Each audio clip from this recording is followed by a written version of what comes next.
सगळ्यांचा लाडका बकासूर आणि अमरावती जिल्ह्याचे आणबान शान महाराज शंकरपटाचा बादशाह, नक्कीच ही जोडी लवकरात लवकर तुम्हाला दिसेल मैदानामध्ये. कारण तुम्हाला माहिती आहे अमरावतीचा जो बैल आहे महाराज, तुम्हाला मी मागे बी सांगितलं ह्या बैलाला तोड नाही.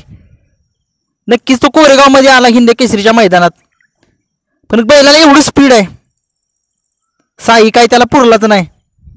आणि तरी पण गाडीनं सुट्टा निकाल घेतलेला, गाडीचा तास पलटी करून तुम्ही बघितलंय. गाड्या अर्ध्यातून हा महाराजन साई निकाल रेषेवर. नक्कीच. आणि काल मैदान विसापूरमध्ये पण झालं, त्या मैदानात महान भारत केसरी हारण्या आणि महाराज पळाले.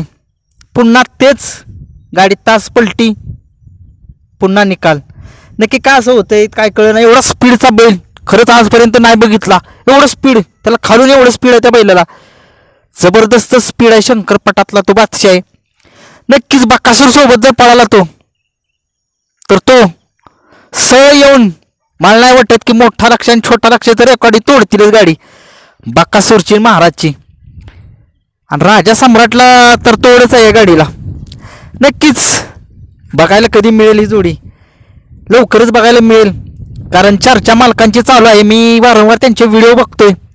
त्या व्हिडिओमध्ये सांगतात ते की आम्हाला बकासूर सोबत पळायचे, पण बकासूरचे पैरे फिक्स झालेले त्या अगोदर. पण त्यांनी एक रिक्वेस्ट केली की बकासूर महाराज एकदा पळालीच पाहिजे, कारण महाराजला इकडं पैरे भेटत नाहीत. स्पीड पळतो, स्पीडचा बैल आहे, शंकरपटातला बादशाह आहे तो. परंतु तिकडे एवढं काय किंमत नाही बैलांना, इकडे किंमत आहे. तुम्ही बघितलं छत्रपती संभाजीनगरचे बैल राजा सम्राट, चिमण्या, देवाभाई, लखन, अर्जुन काय इकडे पळतायत, काय किंमत आहे बैलांना. नक्कीच बकासूर आणि महाराज लवकर पळतील, लवकर. धन्यवाद.